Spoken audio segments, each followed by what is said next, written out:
Good evening.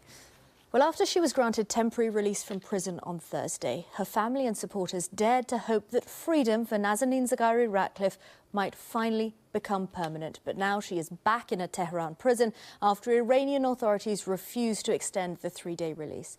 The British-Iranian dual national was jailed in 2016 on spying charges that she has always denied. Well, our political correspondent Tom Rayner is in Westminster. Tom, in the last couple of minutes we've heard from the Foreign Secretary. What has Jeremy Hunt said?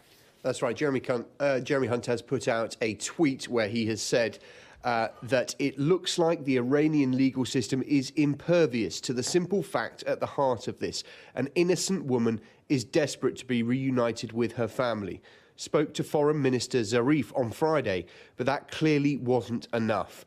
The fight goes on. Hashtag free Nazanin. Now, this, of course, comes after that news that Richard Ratcliffe, her husband, broke earlier this afternoon, saying that Nazanin was going back to prison this evening. Her release on Thursday came as a surprise, but there was a real hope that perhaps the furlough or effective day release, which she had been given for 3 days, would be a precursor to her being allowed to stay out of prison for longer, perhaps released entirely. But that has not been the case. And yet, over the course of the last 48 hours, there were moments when it seems like that was a possibility. Her lawyer went to meet the prosecutor yesterday, we are told, and was told that everything was in place, that things should be ready for an extension. He then returned to the prosecutor's office this morning. He was told that Nazanin had to accompany him for that meeting. She left her family home where she'd been bathing her daughter.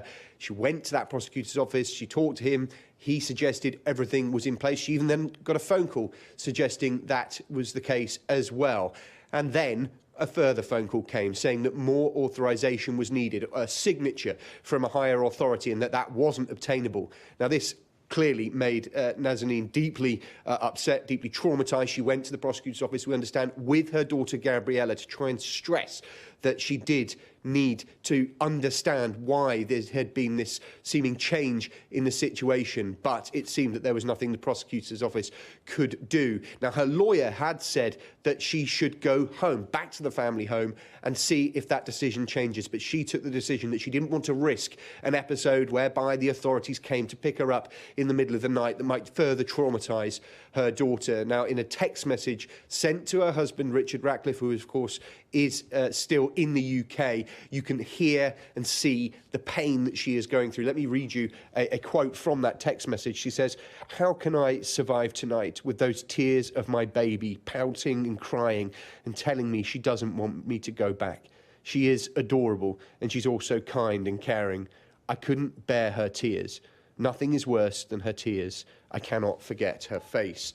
Now, the Foreign Office have also released a more formal statement. We, of course, heard that tweet from Jeremy Hunt just a moment ago, but the more formal response from the Foreign Office is to say, "We remain very concerned about all our dual nationals detained in Iran and continue to make decisions in line with what we believe will produce the best outcomes in their cases. We do not think it is in the best interests of any of our dual national detainees to provide a running commentary on individual cases." Now, we hope to hear from Richard Ratcliffe in the next hour or so on Sky News, but it is clear, having spoken to journalists, a variety of outlets over the course of the last few days, that he feels that his relationship with the Foreign Office has been improving, has been better since Jeremy Hunt replaced Boris Johnson at the Foreign Office. He says that he is getting a more receptive sense from the Foreign Office that they are listening to him. But of course, one of the key things that he wants is for this case to change, in that he wants Nazanin to be granted diplomatic protection. And what that would do is, in effect, escalate the case from being one which is consular to one that is dealt with on a state-to-state basis. That would change the terms. But when asked about whether he was prepared to do that on Tuesday, Jeremy Hunt said he still had not come to a decision. But clearly there will be more pressure for that to come as a result of what's happened this afternoon. OK, Tom, thank you so much. And as Tom was saying there, we are hoping to hear from Richard Nazanin's husband in the next couple of minutes. In the meantime, let's move on. And Sky News has learned that the payday lender Wonga is on the brink of collapse. The company, which once mooted $1 billion New York flotation, has lied of a possible administrator following a surge in customer compensation claims. Our